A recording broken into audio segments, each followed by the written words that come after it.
If you have been looking into using your post 9/11 for flight training at all, you've probably realized that there are a lot of questions going around.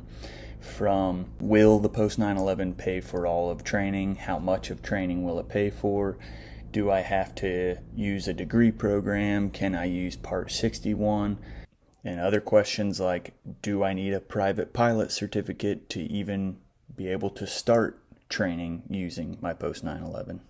All of these questions, and there aren't always good answers to it.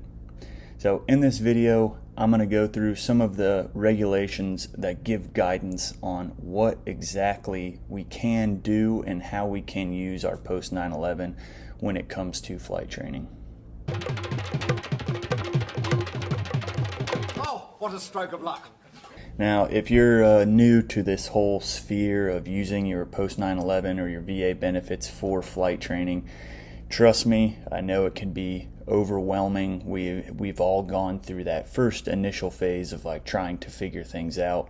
And to be honest with you, some of us are, two years into training or whatever and still figuring it out. I know I'm definitely in that category myself. But the best thing that you can do is do your own research, pull on threads when you get a little thread, and keep following that thread for more and more information. That's going to be your best resource, is yourself and researching things yourself. I still don't know everything about it, but most things that I have done, I've either learned it from friends who have done their own research or just myself. Oh, what a stroke of luck. This video is strictly going to cover post 9/11, and I believe Montgomery GI Bill can also fall into this. If you're going to be using Veterans Readiness and Employment, that's going to be a different video, and I'll be coming out with that in the future. So, when it comes to post 9/11 and using it for flight training, there's two main regulations that we need to be concerned with, and that's 38 CFR 21.4263, which is approval of flight training courses, and also 38 CFR 21.4235, and that's programs of education that include flight training. So these are going to be the main two resources, at least that I've found, governing using your benefits for flight training. So we'll dig into these a little bit, kind of read through them, so we understand basically the general requirements, what we can and can't do using post 9/11 when it comes to flight training. All right, so first we will bring up 38 CFR 21.4235, which is programs of education that include flight training. So from the top here, eligibility. An individual who is otherwise eligible to receive educational assistance under 38 USC chapters 30, 32, 33, or a reservist eligible for education, blah, blah, blah, blah, blah. So the individual must. We're just going to skip through all that jargon and skip on down to here. So the individual must possess a valid private pilot certificate or higher pilot certification, such as a commercial pilot certificate. Now, I know most of you are thinking, well, shit, now I need a private pilot license in order to even start training. I don't have, the 15 grand that it's going to take to be able to start, to be able to get a private pilot license. Just hold your horses there a bit. We'll keep reading on, and we'll see if that's actually true. All right, 2, if enrolled in a course other than air transport pilot course, hold a second-class medical on the first day of training, blah, blah, blah, blah, blah. Number 3, if enrolled in an air transport pilot certification course, hold a first-class medical cert on the first day of training. So both of these are just saying that you're going to be able to have to get either a first-class or a second-class medical. And most of the schools you're going to go to anyways are going to require you to submit a medical anyways, and it's probably a good idea just for you to figure out if you can get a first class medical, because you don't want to make it to all the way to the end of training and then you suddenly realize you can't get a first class medical. So this is just a good idea to do no matter what. All right, we'll move on to the next here. B, pursuit of flight courses. So the VA will pay educational assistance to eligible individuals for an enrollment in a commercial pilot certification course leading to a Federal Aviation Administration certificate for a particular category, even if the individual has a commercial pilot certificate. So basically, the VA will pay for you to get a commercial pilot certificate. So if you already have your private pilot license, in this case, from what we've already read so far, right? So you'd need to get your private pilot license, and then the VA will pay from on there. They'll pay for you to get your commercial pilot certificate. Even if you already have your commercial pilot certificate in a particular category, they'll pay for it in a different category. Number 2, VA will pay educational assistance to an eligible individual for enrollment in an instrument training course, but only if the individual simultaneously enrolls in a course required for a commercial pilot certificate for the category for which the instrument rating course is pursued. So the VA will also pay for an instrument course. However, you need to be enrolled in a commercial course as well, because an instrument is essentially kind of just like an add-on to your private pilot certificate. And the VA isn't really looking at just your instrument as a vocational objective.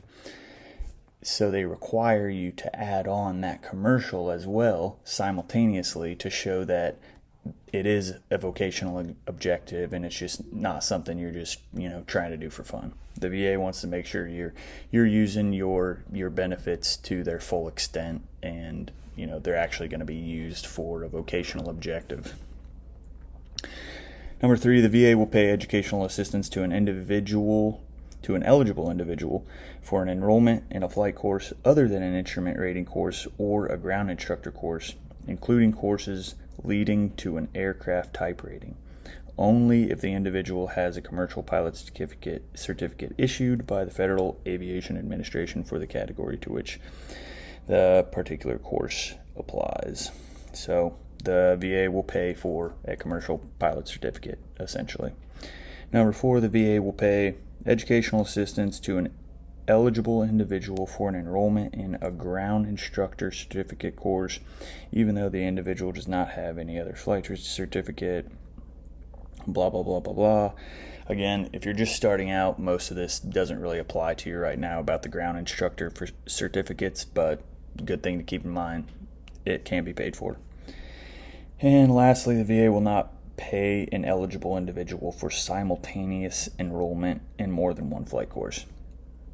Now, they just mentioned earlier on that you'd have to be dual enrolled in an instrument and a commercial course. In order to enroll in an instrument course, you have to be enrolled in a commercial course.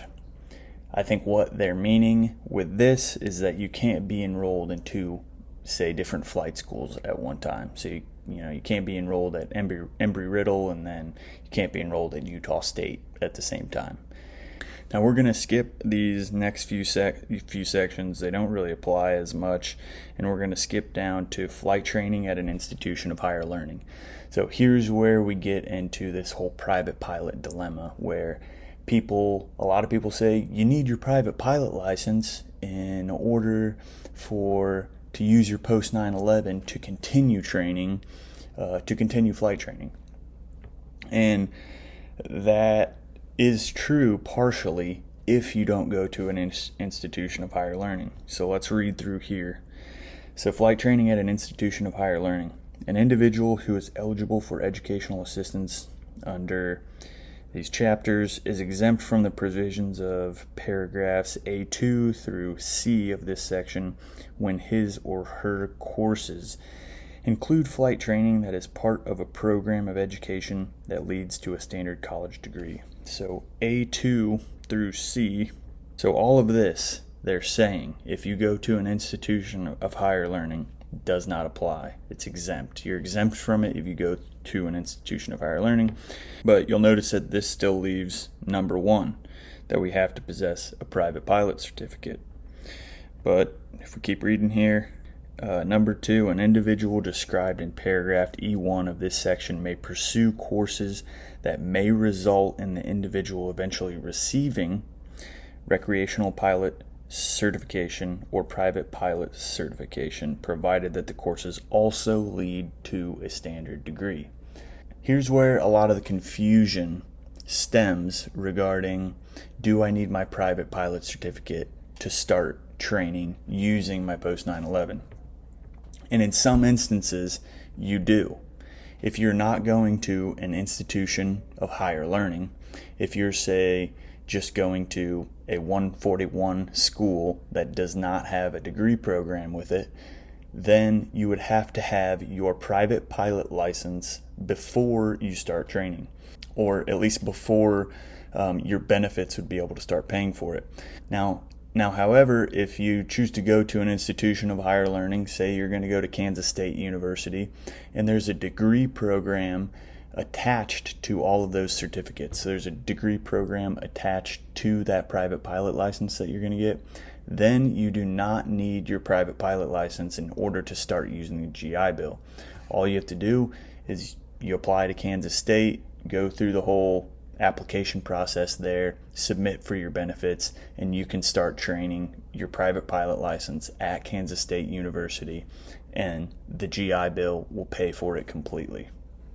All right, so that pretty much covers this regulation. Let's move over to 21.4263, and that's going to be approval of flight training courses. Now, this specific regulation is going to talk more about what courses can be approved. Can we go to a 61 and use our benefits, just like a welder would go to a vocational school? Can we do the same thing just with a 61 program? So that's what a lot of this regulation is going to talk about. So let's dig into it. All right, 21.4263, approval of flight training courses. So a flight program may be approved if the flight course that constitutes the program of education meet Federal Aviation Administration standards for such courses, and the Federal Aviation Administration and the state approving agency approve them. So this is a big one. The state approving agency, so it has to be approved by the state approving agency and the FAA. A good way to find these schools that have been approved is using WEAMS. What WEAMS stands for, I don't exactly know, but WEAMS is essentially a database for every school in the United States that has been approved for use for veterans benefits. So anywhere in the U.S. you want to go, you can look in this database, look for a school to see if it's on there, and if it is, then it has been approved by the state approving agency, and they're good to go with the VA and the FAA. And you can also use this not just for flight courses, basically any school you want to go to that has been approved through the VA is going to be on that website, and I'll link that below. WEAMS, WEAMS. All right, Bravo.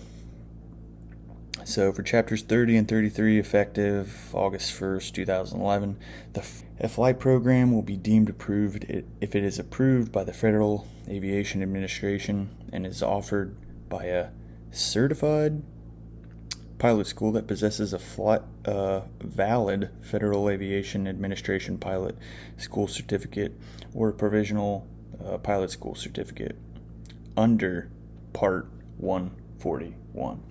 That's a big thing there. We can't go to 61 schools using your post 9/11. So if there's a mom and pop shop down the road, you can't use your GI Bill to do that. You have to go to a 141 school. And if you're new to this, you don't know the differences between those two. Essentially, what a 141 school is they have a designated training curriculum, an outline that's been approved by the FAA.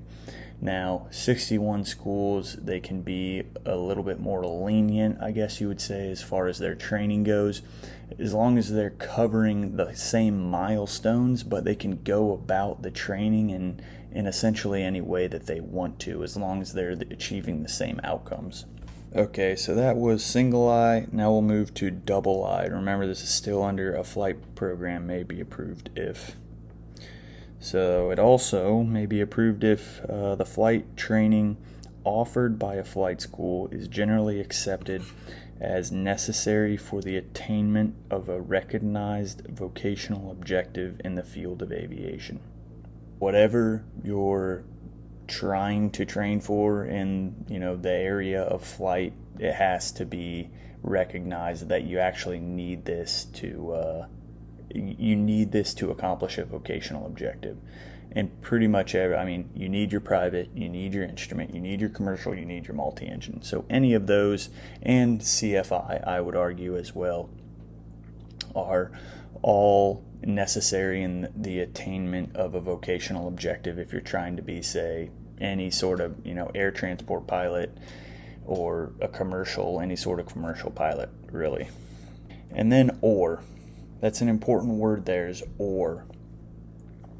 Or the flight training is offered by an institution of higher learning for credit towards a standard college degree program.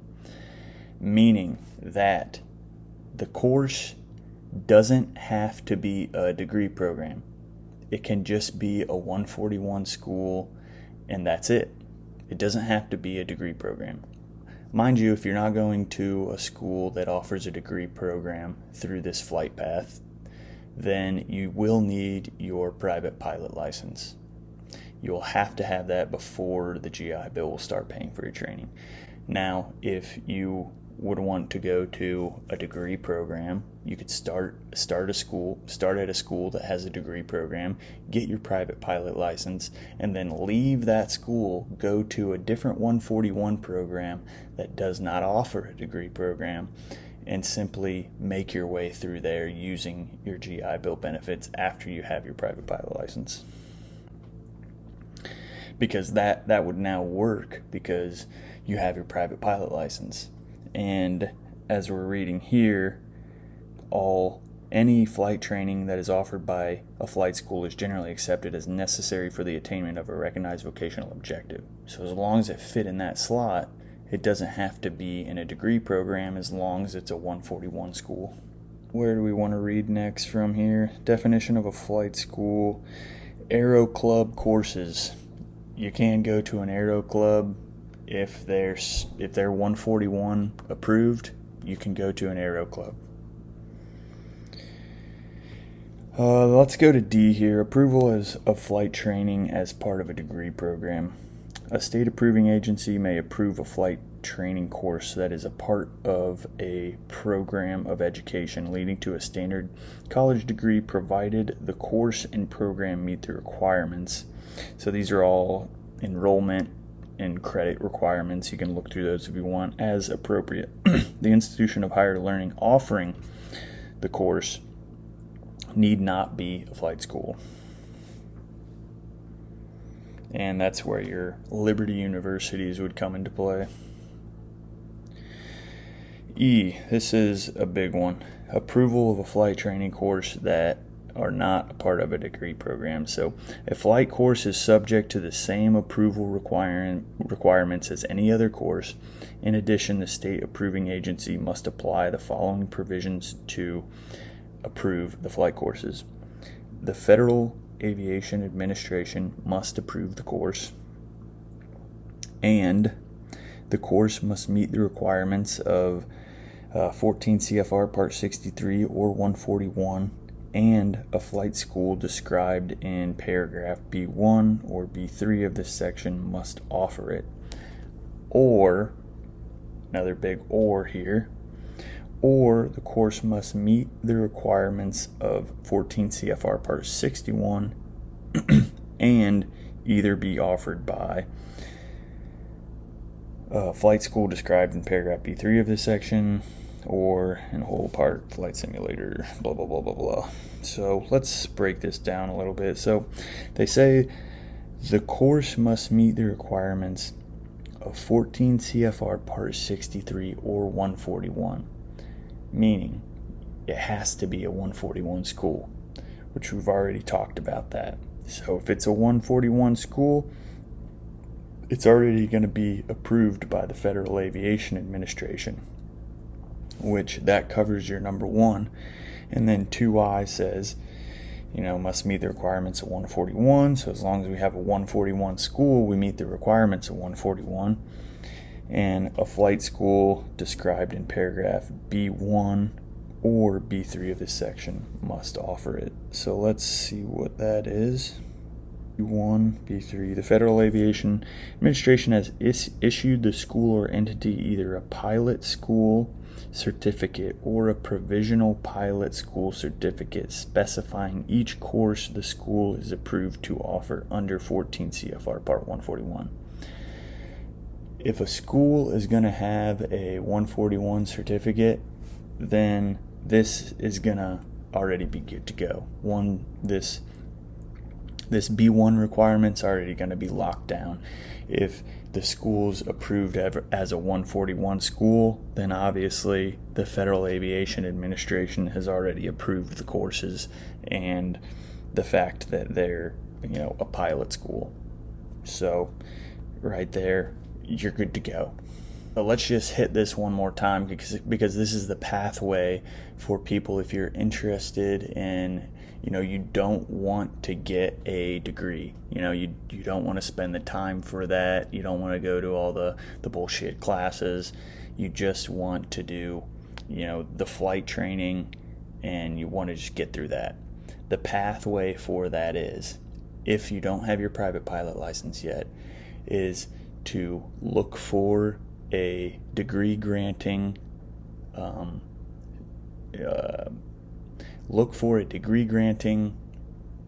school that offers flight training.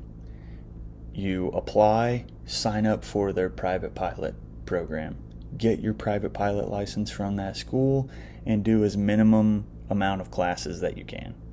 Once you have your private pilot license, then you can start with your instrument, you can start with your commercial. You'll have to look for a different school. Now you go to a different 141 school that's not a degree granting institution. They're just a 141 school. They just do flight training. Now, after you have your private pilot license from that university, you can leave the university, go to the non-degree granting 141 school, and you can finish out your training. So that's your pathway if you don't have your private pilot license yet. If you do already have your private pilot license, then you can just look for a non-degree granting 141 school and just start there, and that's how you just go on through. And just go on through. And then lastly, that pretty much covers it here. One last thing. This is all the Liberty University stuff, providing a flight course under contract between schools and entities. If you are going to, say, a Liberty University in which you're going to school online to get your degree there, and then you have a different training facility in which you do your flight training at, it may be beneficial to read through that, because the part G right here, that's what actually is going to give you some guidance there. This, I think that mostly covers it. There is one more thing, actually, and it's hours limitations. This is part I of 42 of .4263. Hourly limitations. A flight course approved pursuant to paragraph E of this section shall be approved for those hours of instruction generally considered necessary for a student to obtain an identified vocational objective. This requirement is met only if the number of hours approved does not exceed the maximum set forth in paragraph 1I through 3 of this section. Flight instruction may never be substituted for ground training. So let's go to I1 through 4 through 3. Except as provided in paragraph I4 of this section, the maximum number of hours for flight instruction or flight simulator instruction, which may be approved for a flight course, shall not exceed the number determined by this paragraph. I, the maximum number of hours of solo flight instruction shall not exceed the minimum number of hours required for the course provided by the FAA. So basically, they're not going to pay you for more solo hours than what's required. This makes sense because you just don't need more solo hours. The only time where you may need more instruction is in that dual time when you're with your instructor working on maneuvers, whatever it may be, but you're not going to need extra time, extra solo time. Next, we have the maximum number of hours of dual flight instruction shall not exceed the lesser of. So this is a little bit more important part. So this is your dual. This is when you're going to be with your instructor. Most people don't get it in the minimum number of hours. Most people go over a little bit. So this is what's going to govern that. Either it will be the number of hours of dual flight instruction in the course outline approved by the FAA, or it will be 120% of the minimum number of hours of dual flight instruction required for the course by the FAA regulations. So I think this is dependent on the school you go to. The first school I went to was in Arizona. It was with AeroGuard through Liberty University. They did it the first way, in which the total number of hours was just based on the course minimums. So all the VA put in my flight account, the only money that I got was based on the course minimums. So if it was 20 hours, right, and it cost $100 a flight hour, then I would have $2,000 given to me from the VA put into my flight account. Anything I would go over that, so if it took me 25 hours to do whatever, then I would be in charge of that $500. Ideally, this isn't the one that you want. Ideally, the second one is the one you want. This is how it works at the school I'm currently at. So they take that course minimum and they multiply it by 120%. So they're giving you a little bit extra of a bump. So if it takes 10 hours to complete any course minimum, you get an extra 2 hours on top of that just as a little bit of a buffer. And this can help make a big difference. Imagine if you have 40 hours in the course minimums for dual instruction. Well, that 40 hours at 120%, that's going to give you an extra 8 hours, an extra 8-hour buffer to work with to, work out whatever it is you need to work out, whether it's maneuvers, landings, whatever. But you get an extra 8 hours to work with. And that would be an extra 8 hours, which is a nice little buffer. If you went to a school that was the other way, that was just based off the course minimums, if you went over eight hours, you're paying more than $1,600 out of pocket. So that's a pretty big thing to look for in a flight school, is what do they determine their minimums off of, or the money that you're receiving from the VA, how do they determine that? Do they determine it by the course minimums, or do they determine it by 120% of the course minimums? So that's a pretty important thing to look at when you are picking out which flight school you want to go to. So what I said here was actually partially incorrect. That 120% isn't based on the course minimums of whatever training facility that you may be going to. It's actually based on the regulation. So for Part 141, the regulation states for instructor hours or dual, you need at least 20 hours minimum. So based on that, 120% of that 20 would be 24 hours. So under that stipulation, you would get 24 hours billed to you, paid to your flight account, instead of 20 hours. So most schools, at least both of the schools that I've been to, they create their course, their training course outline based on the regulation. So the private pilot minimums at most 141 schools is likely going to be 35 hours because they base it on whatever the regulation is. I'm sure you'll find some schools out there in which the minimums are higher for a particular course, but For me, both schools that I've been to, both training facilities, their course minimums are just based on whatever the regulation states. Whatever the regulation says the minimum hours for solo or dual is, that is what the course goes by as well. And in that case, then the best situation for you to have would be to fall under that 120%, because then in the case of your private pilot license, you're actually getting 4 more hours out of that instead of in the first case, because you'd be getting it 120%. So you'd be getting 24 hours instead of just 20 hours, which would be, probably over $1,000 if you were going by that first way that you'd have to pay out of pocket.